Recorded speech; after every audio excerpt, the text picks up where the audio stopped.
Welcome again to Success Talk. This is Dr. Herbert Harris interviewing an incredible lady. Success Talk is about people who are striving to do better, to be better, to have more, and the challenges that they encounter. It's also about how they overcome those challenges, how they make that breakthrough that changes everything for them.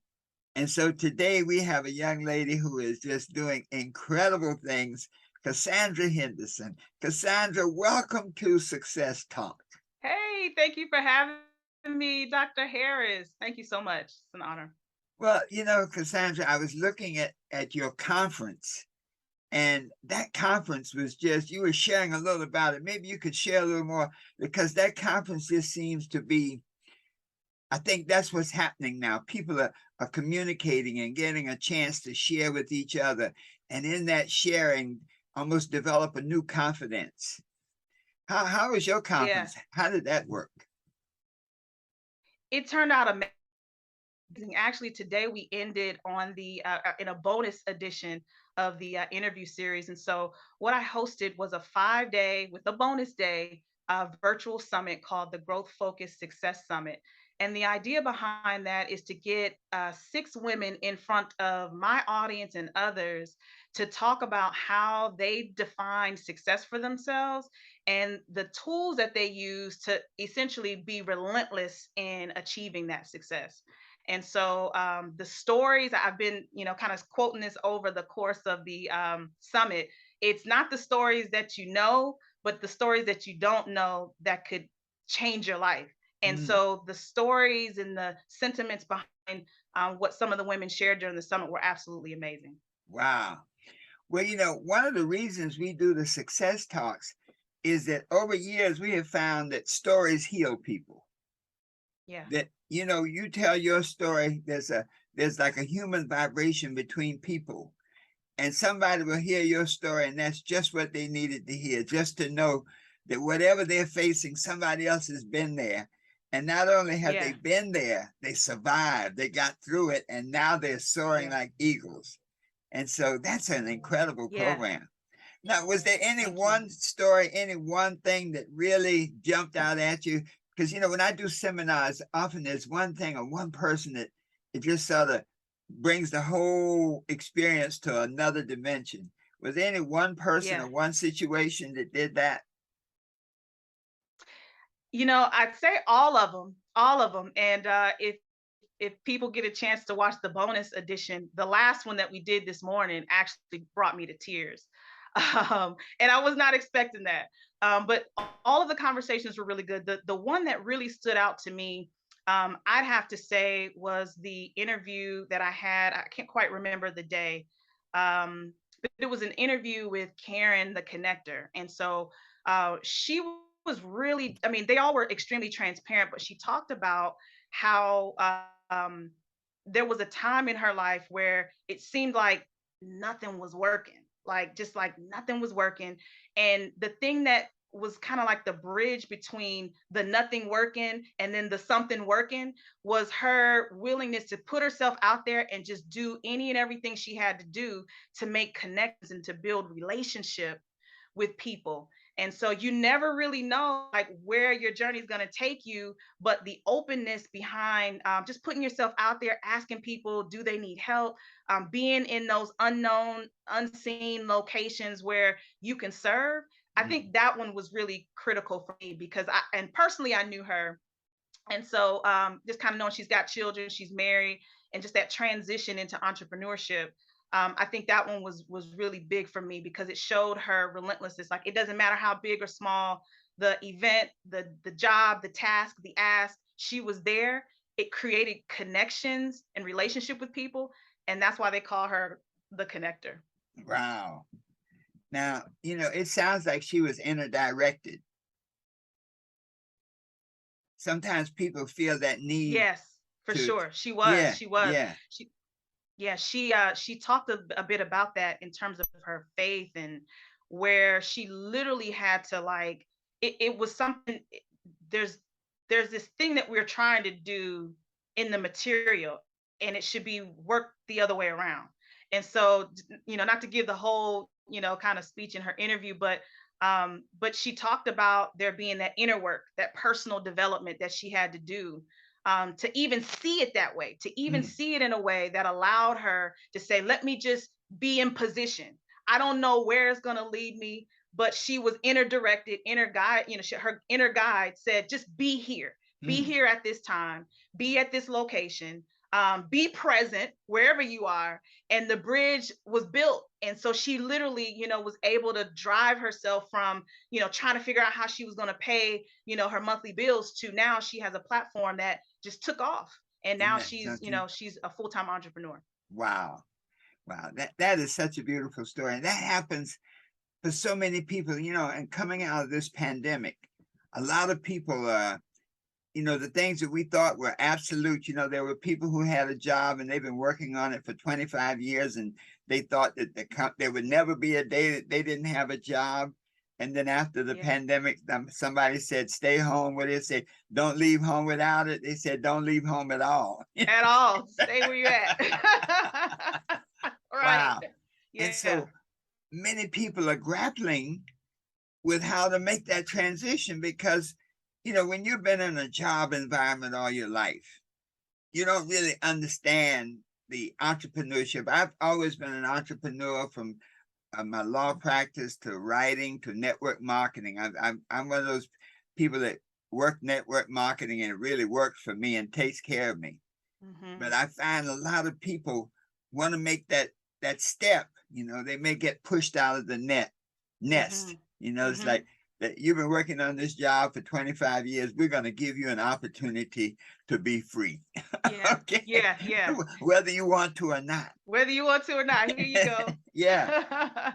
And so they'll get in that situation where they really don't know what to do because many of them, if you've been in a job environment all your life, you probably don't know too many entrepreneurs, number one, and don't know them on that level where it's the skill is translatable. Right. As a network marketer, I remember before I had some success, I tried Amway 3 times and failed. I remember Okay. Amway. Okay. And Yeah. I had friends who did Amway, but it worked for them, but it just didn't seem to work for me.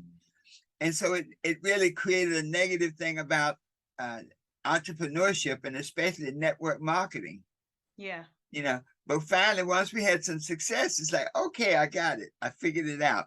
Yeah. But there's a need for just what you're doing to help people go from that job mindset to that entrepreneur mindset. And so I Yeah. salute you. Good, great, great, great. Thank you for that. Yeah. Yeah, I agree with the sentiment, when you're working or when you're just in an environment, to begin with, like if, entrepreneurship can seem afar off is if it's not in your immediate environment. And that's why it's so important to be in those environments where you're getting other perspective because, you may be in your 9 to 5 and really want to get out, but you don't have the perspective, you don't have the insight to what it takes, what kind of person is an entrepreneur. Mhm. And so I really felt like this summit was going to put that spirit in front of people, get them connected. Okay, you're in your 9 to 5, but attend this summit so you can Mhm. hear perspective from entrepreneurs and people who are doing what you want to do. So Wow. yeah. Wow. Well, Cassandra, you have really come to a nice place, a very purposeful place. Tell us a little about your background, where you grew up, your family. What was that foundation that brought you to where you are now? Yeah. Oh man, it depends on how far you want to go back. So I am the oldest of two. My single mom, so she was very busy. She had to do what she had to do to make sure we had what we needed.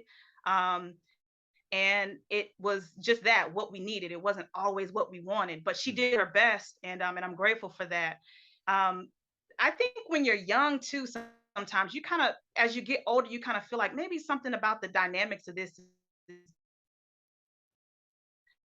not necessarily right, but maybe there's more. So I feel like when I was younger, I always felt like there was more. I may not have been exposed to it, but there were opportunities, along the way through people that I met, through church, through the community, through school, that just kind of like, it just was like a twinkle, like there's something else. There's something else. So I always, kind of felt like I had this curiosity for more. And as I got older and opportunities became available to me, there were some that I was courageous enough to go after, and then there were some that I kind of shied away from. But it wasn't until got married and started having my children that there was a different sense of urgency Mm, to really get more curious, to get out there, start having the conversations, reading the books, getting online, be at the events, so that I can fulfill or just satisfy the curiosity. What is this? What is it that I'm trying to get to? What is it that I'm desiring? What is it that I'm wanting? And then having children and being married, it, like I said, it just puts a different level of urgency around you getting to what your purpose is.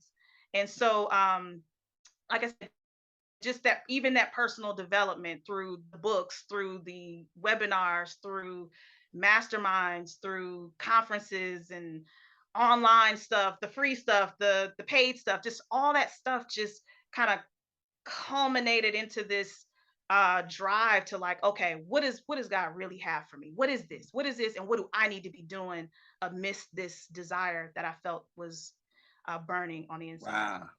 Now that, that's a beautiful statement. And I think so many people go through that. And the beauty of it is you have analyzed it very beautifully. So, some folks get into that vibration. They don't know what it is. They're like, I know something's wrong, but I just don't know Yeah. what it is. And I don't know how to find out.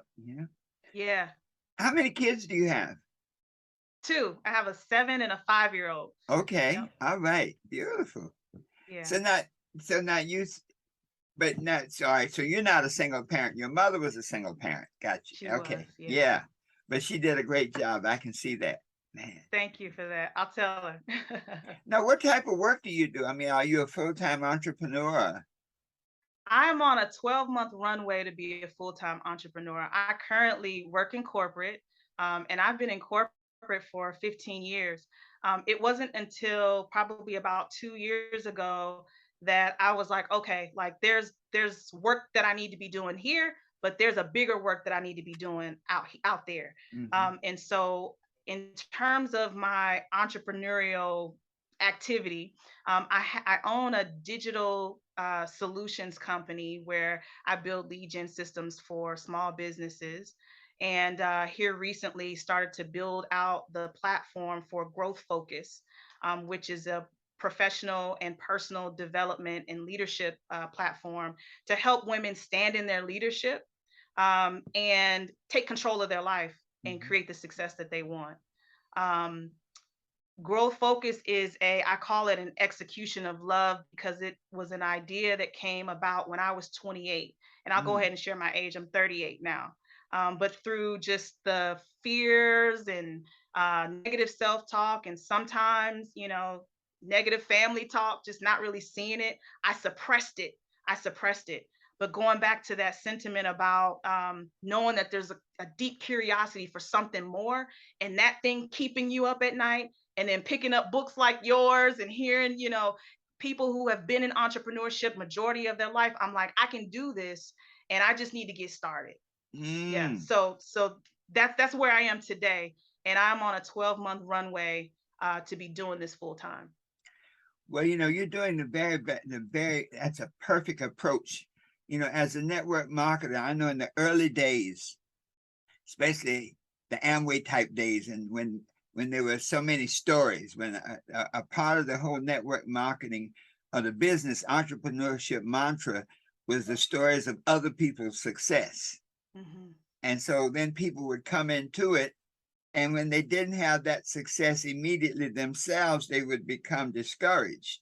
Mm-hmm. I mean, in the old days, it was like, you know, jump on this opportunity and quit your job. I mean, people would Mm-hmm. tell testimonials. Oh, I saw this opportunity. I got so excited. I went out and I borrowed $10,000 and I jumped in it.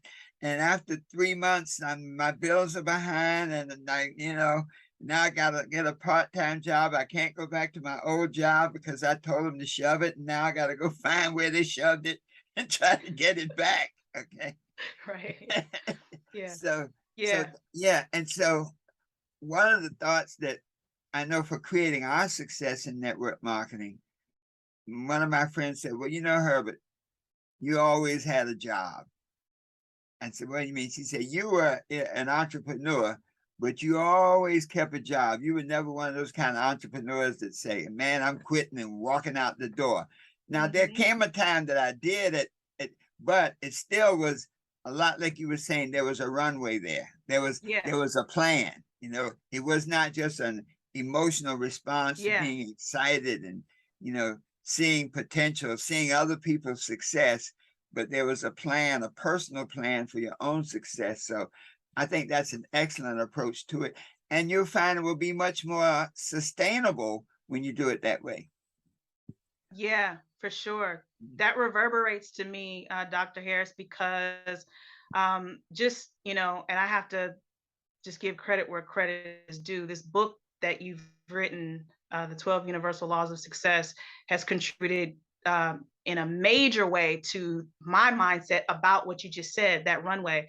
And sometimes the runway serves lots of different purposes, but for some people, it will be that you have to create a runway to condition your mind. You may not be ready to jump off the porch right away. You may not have the mindset principles that you're going to need to be a full-time entrepreneur, network marketing in your own business or brand. And so what I call my runway is the building blocks. It's still the mental conditioning of my mind, my spirit, and even my body to be prepared to run when that 12-month mark comes. And so I agree with you. It's just, and that's exactly, it's a plan. It's a Mm-hmm. plan. And without the plan, you can just hang it up. You can just forget it, because Yeah. it's not uh, any and everything could, number one, distract you from what it is that you think you've set out to do.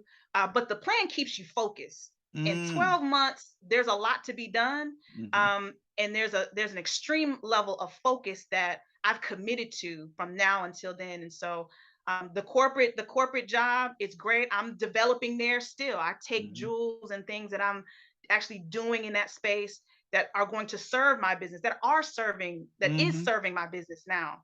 And so I don't despise the small beginnings, but yeah, I felt that, because you really do. You have to look at it as an investment, and use it as a runway to condition your mind. You know, even the most powerful bomber, the Concorde, one of the fastest passenger planes, every one of them needs a runway to get off the ground. They Yeah, just can't start flying. yeah, yeah, yeah, they yeah, they have to have a runway. They have to have a space and a plan and the fuel. And I got to speak on that. That's a whole another image about achieving your goals. That idea of yeah, starting on the runway first, having a vehicle. you, yeah, exactly. yeah, Yes. you got to have a plane. You have a vehicle, and then to provide for that vehicle what you need. You need gas. You need expertise. You need a pilot. You need all those things. And so to put all that in place and Yeah, then to recognize that you need a runway, yeah, that you gotta yeah, yeah. you You gotta need go one. through that You got to get off process. somewhere. Yeah, you Yeah. gotta take out. And interesting, that's a beautiful analogy, because if you have too much baggage, Ooh. you'll never get off the ground. I think we just hit one. Yeah. Let me sit back in my chair. Yeah. Yeah. Yeah. Um, wow. I'm gonna just take a deep breath on that one. Um, Baggage is gonna weigh your vehicle down, Hmm. and it's gonna take you forever or never to get there if you don't let it go. That's it. Yeah. Baggage of negative thoughts. I Yeah. can't do it. As an entrepreneur, one of the first things you have to really get accustomed to is hearing the word no. Yeah. For Even if sure. you were selling eternal life, there's going to be somebody like, I'm not into eternal life. Mm-hmm. I don't think Mm-hmm. I want any of that. Yeah. Yeah. I'll pass. Right. I'll pass.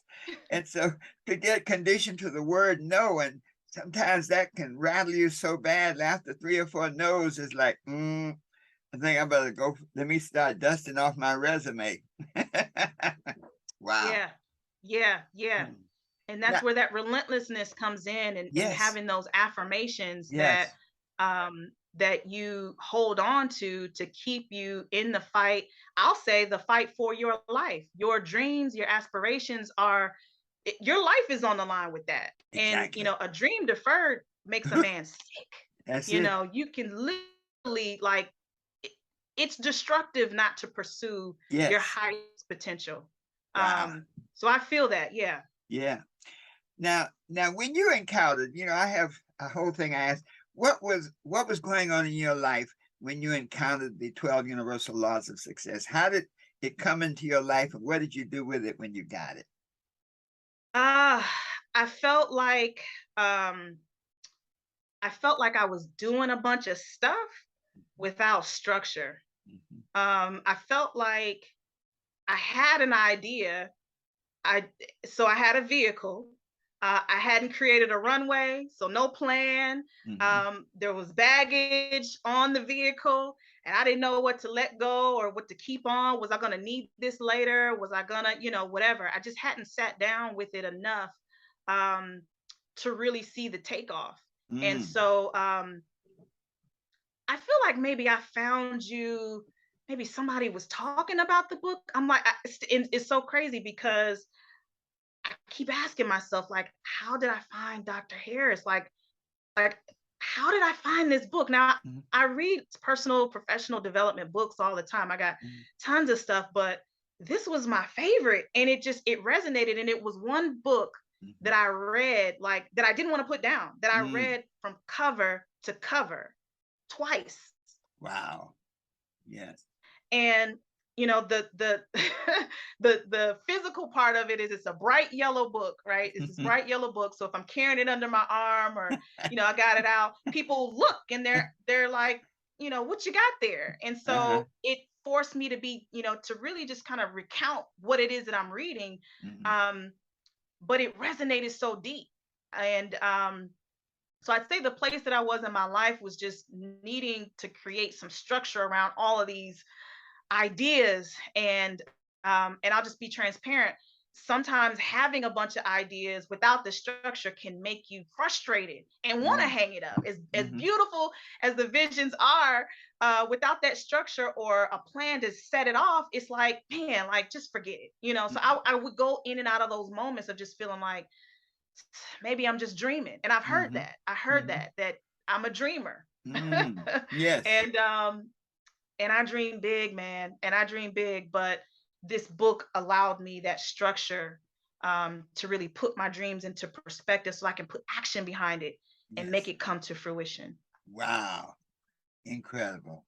This book has been, when I was writing the book, I had sold a network marketing company, Mm, and I'd gotten a divorce, and I was trying to think of where to go, with the next part of my life. And so one part of my runway was to get out of New York, hmm. because even though we'd sold the company and had some money, it was New York was still New York.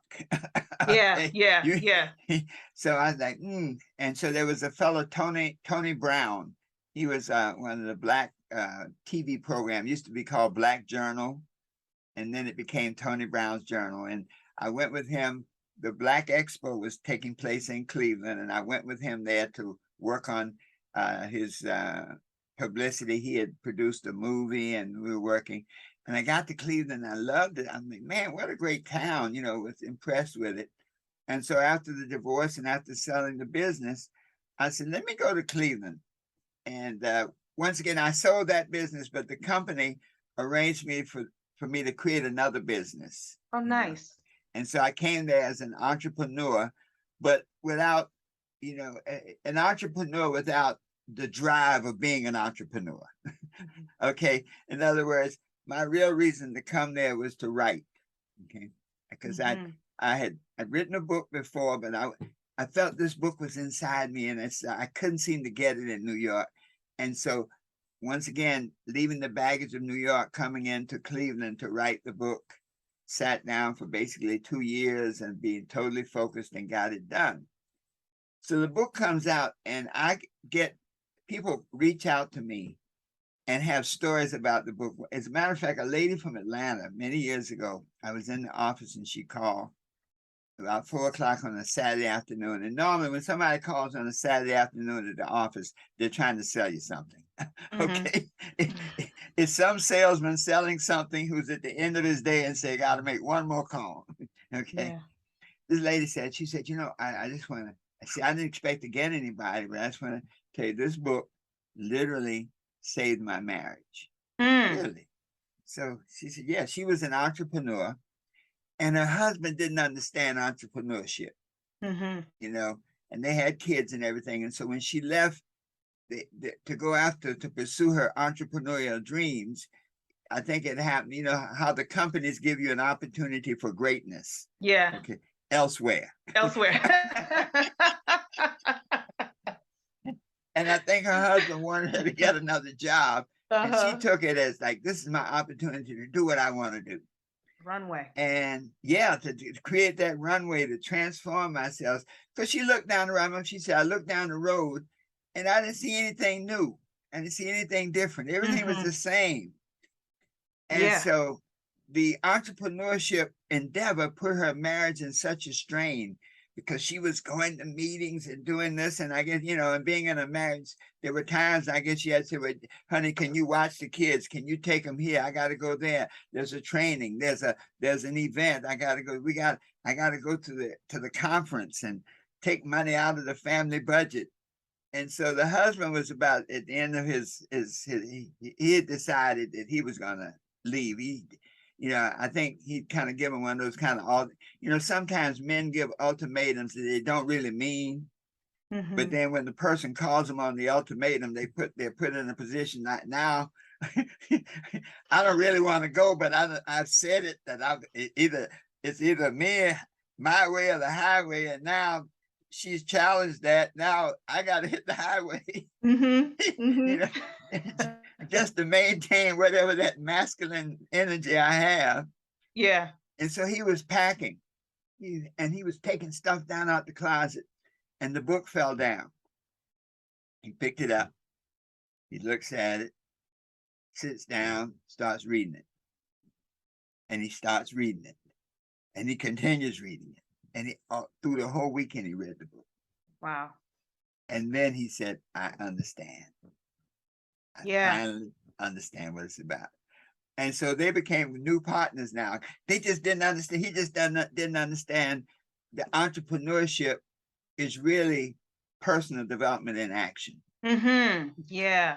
That's it. That's it. And so when you see that personal development side, and so she said, the funny thing is, he said to me, where'd you buy the book? Mm-hmm. And she told her, she said, I didn't buy it. She said, you must have bought it. He said, I didn't buy it. Wow. Well, how'd the book get up in the closet? How did you hear?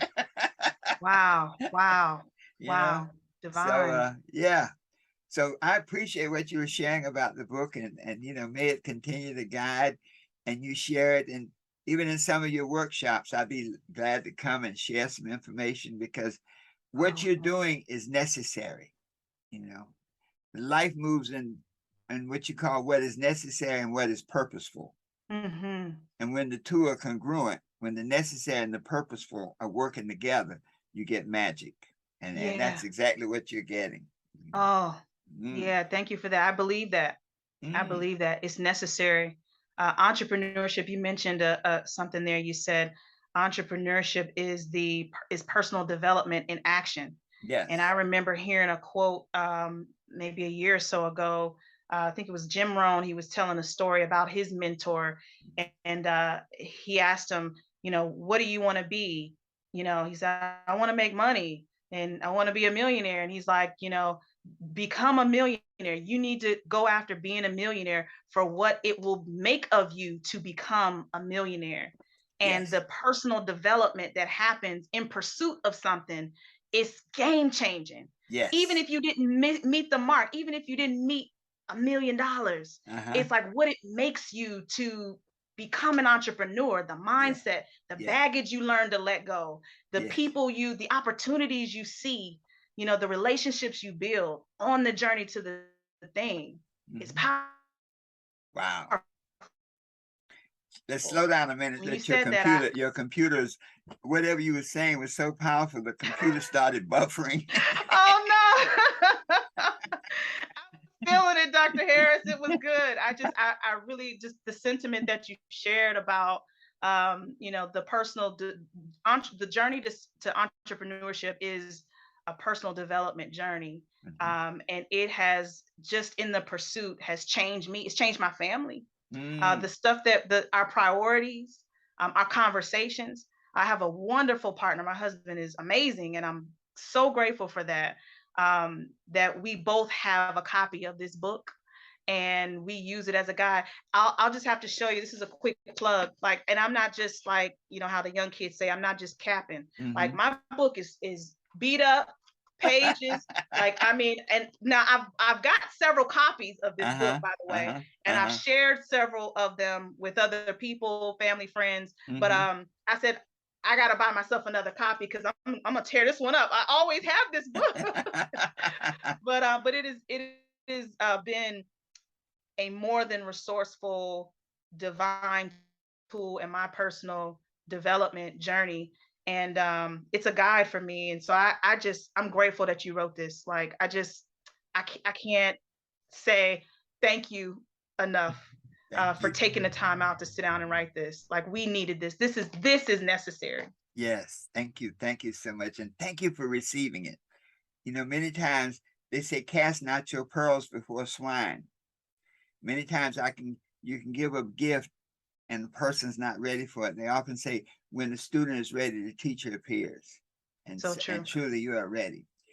Now, as you move into this, and I'm just loving this, seeing this. I'm going to be checking in on you and watching the growth. Like I feel like the farmer, who's planted.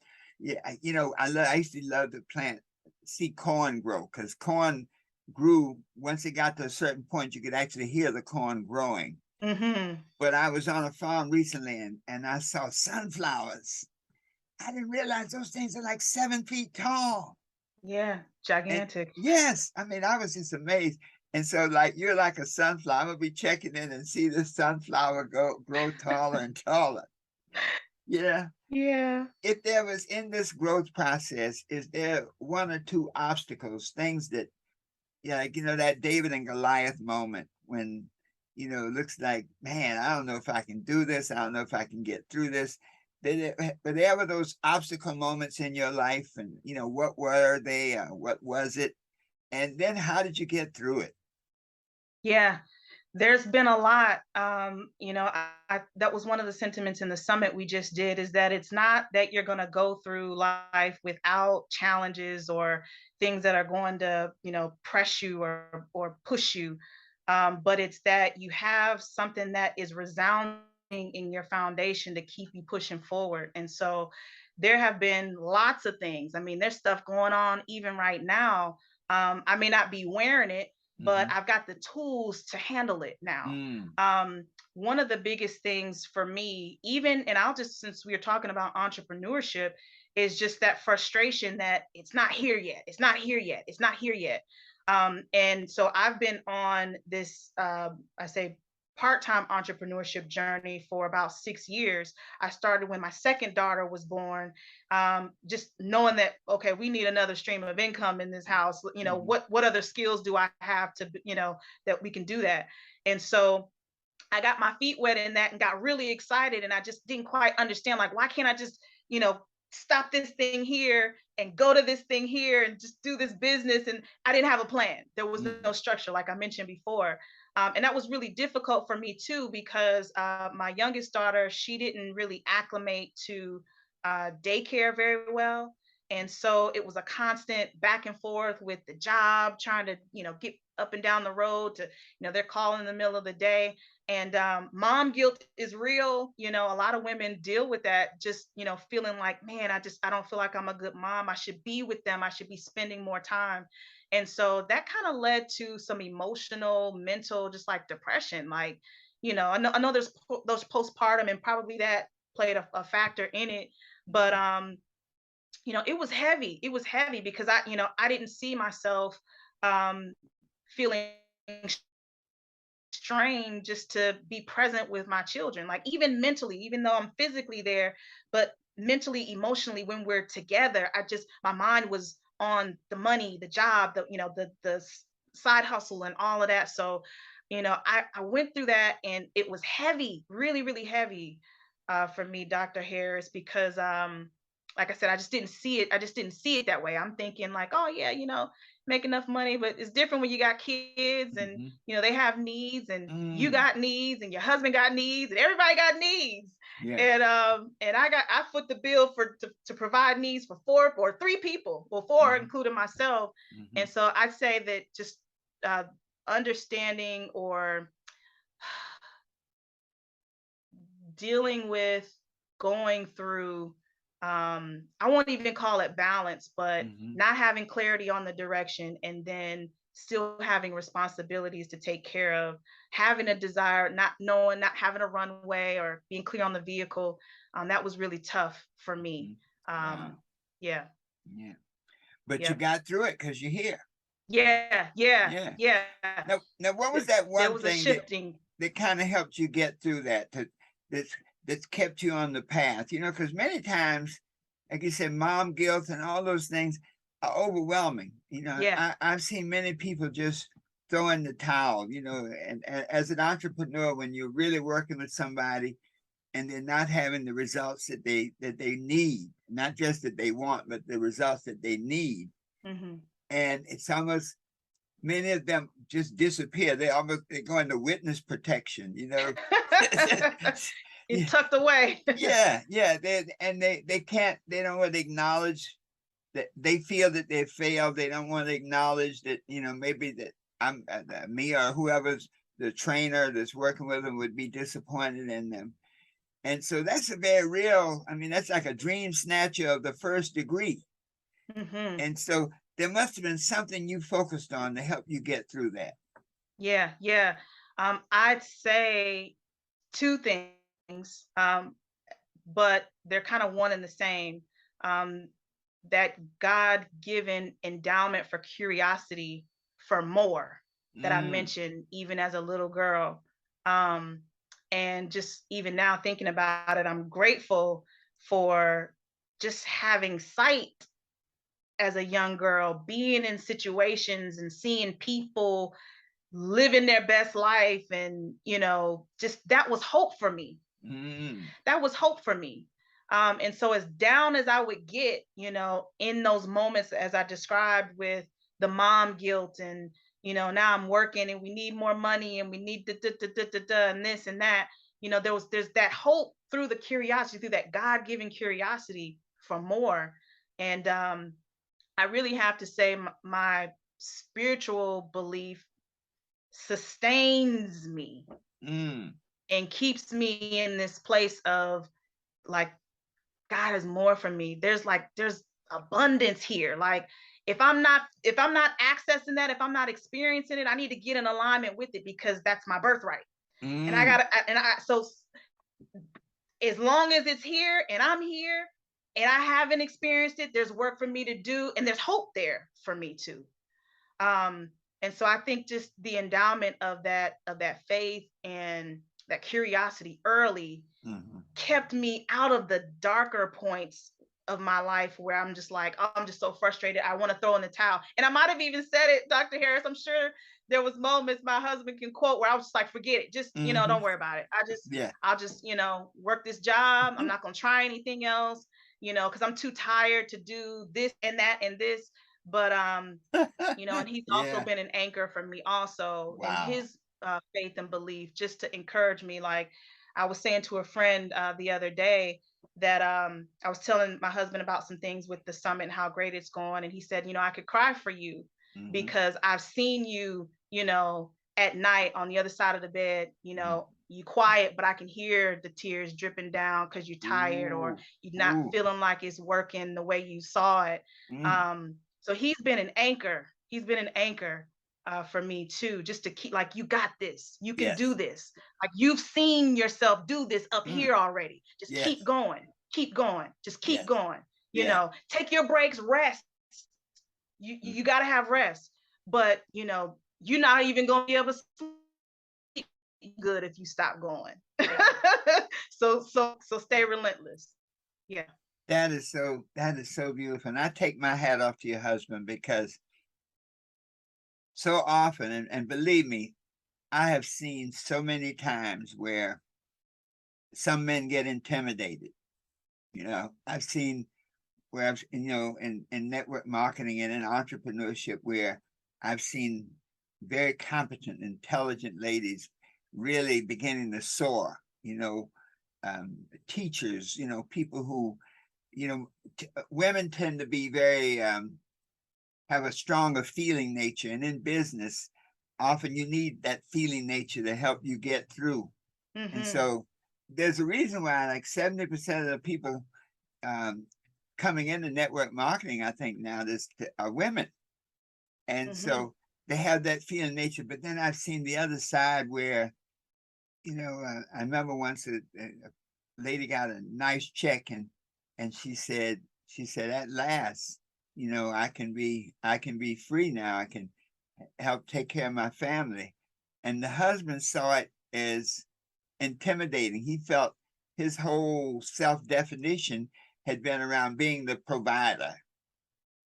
And he felt that now that she was making her own money, that it was a threat to him.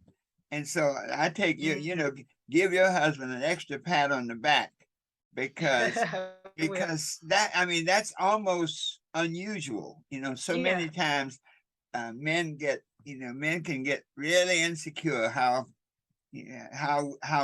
we define ourselves, and when we see that different dynamic now, and instead of being a helpmate, to be a help hindrance. So I take my hat off to him. Thank you. You are so blessed.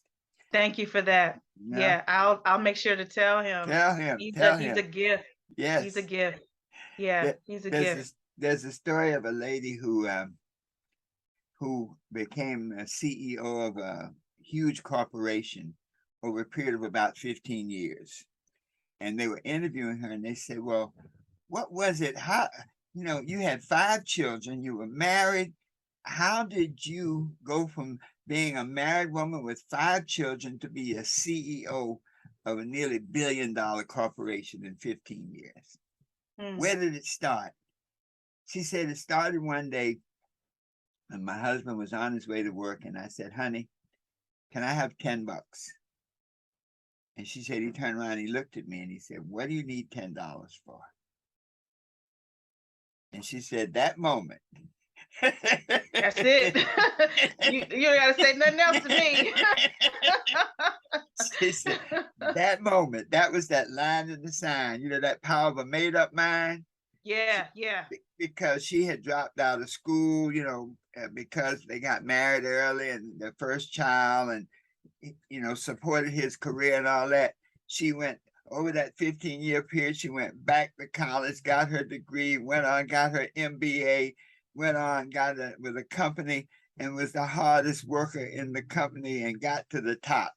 And she said, but it all started when I asked for $10. Wow.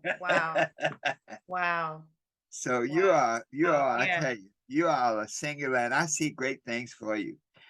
Well, we've gone along a little more than normal, but you know what? It had to be, because you have shared, I think this conversation, this broadcast, when we share it, this is going to be an inspiration, because at this point in the country and in the world, there's so much that's being placed in the woman's hands. Yeah.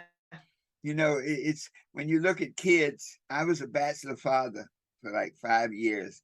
And boy, that was a learning experience. As a father, it's like when there was a problem, a man can say, well, baby, you handle it. The baby's hungry, feed him. Yeah. But as a woman, failure is not an option. Babies do not accept excuses. I know you're hungry. I know dinner, but let's read a scripture. Okay. Yeah. We got to come through with some food. And so I think that the message that you're sharing, you're going to be amazed at how many women identify with it, and how this message, this recording, is going to help heal so many people. So I have 2 questions. Number one, what's next? Where now that you're on the runway, the 12-month plan is in execution. Where do you see it going? Where do you see it now in the next 2 years, the next 3 years? Yeah, yeah. So a good bit of my effort right now is to build out the Growth Focused Nation community. I actually launched it in the midst of the summit to get people in about the content that was shared throughout the summit. And so I'll definitely be focused on the Growth Focused Nation community. I'll continue to build out the my digital solutions company, Data Visionaries, and so and kind of merge that in a way that we can develop leaders in this group. I think much of what we're finding in terms of our frustrations and realizing our dreams is us making a decision to stand in our leadership. It's not just leadership in a title or leadership on your job or being a boss of your company, but it's being a leader in your own life, standing in your leadership, the leadership of your life, and co-creating these experiences. We have the ability, we've been endowed with that ability. And so the Growth Focus Nation community is focused on getting women in that environment. There'll be educational workshops going on. So we'll continue to do things similar than like the summit, but very much strategic and intensive in terms of getting you from point A to point B in that mindset shaping and the business tools and personal development tools that you need to be a leader in your own life. Mhm. Wow, that's a beautiful vision. Now, in that vision, have you incorporated how to make money at it?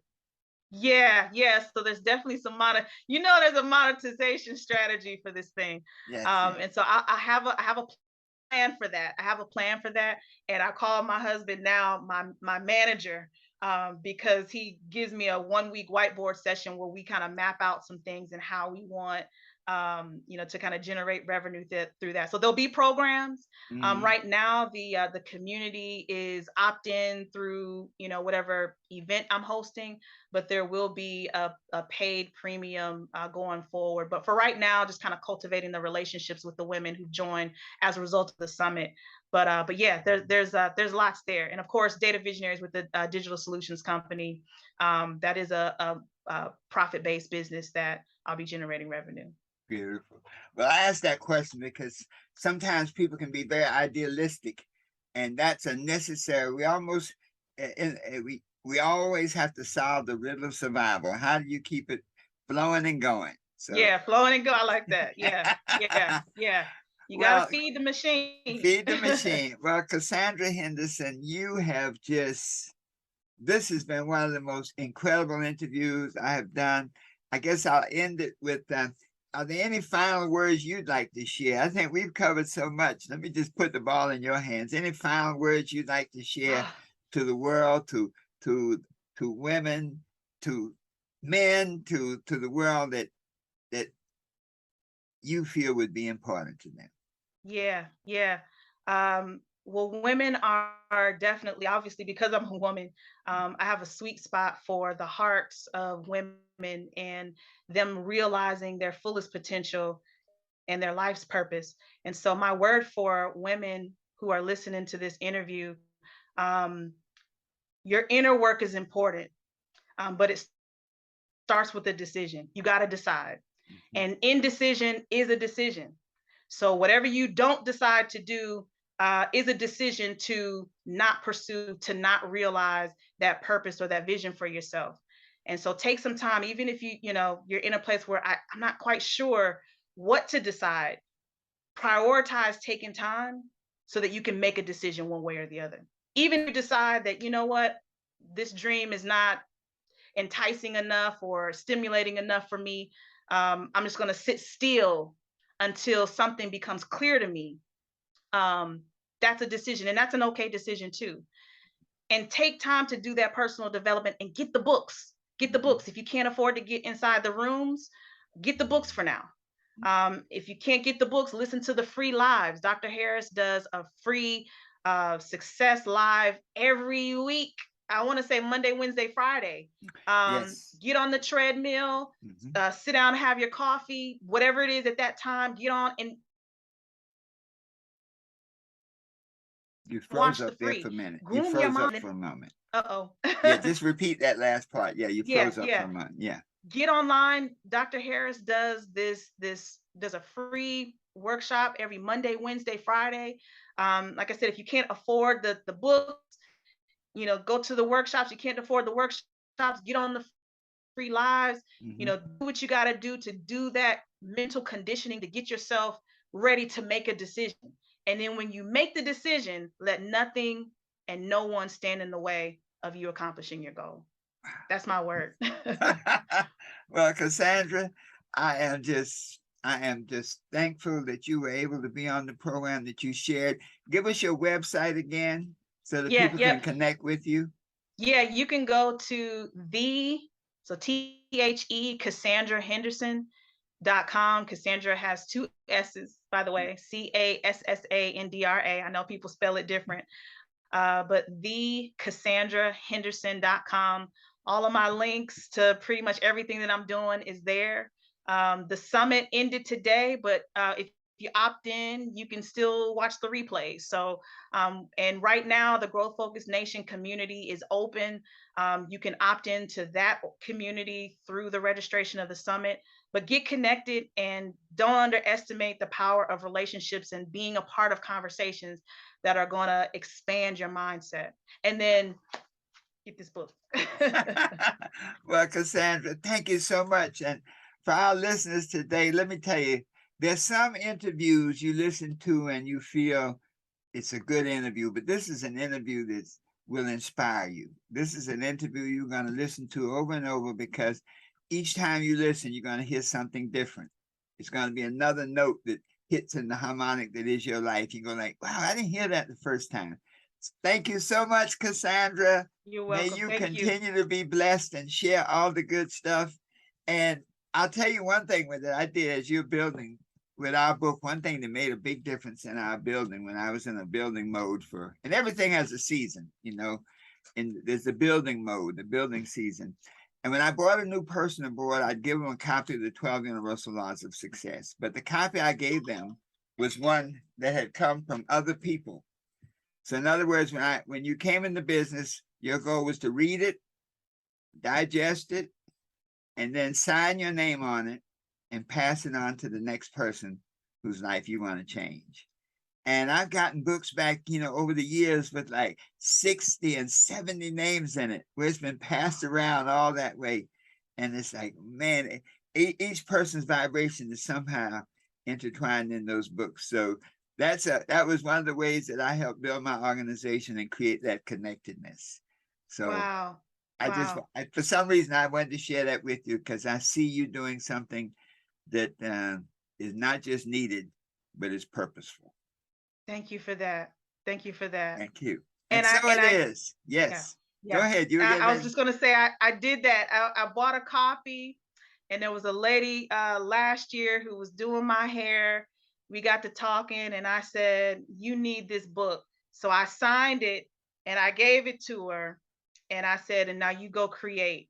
And then I had to buy myself another one. Yes. But it's good to know that I'm following the right orders that you had for this book. So that's nice to hear. Thank you for sharing that. All right. Thank you so much, Cassandra, and everybody out there listening in cyberspace, on Instagram, on Facebook, on YouTube, wherever they are. This is a seed that's planted for you. Take it and let it grow. And so it is. We always end saying this: the best is yet Is yet to come. to come. And so it is. So it is.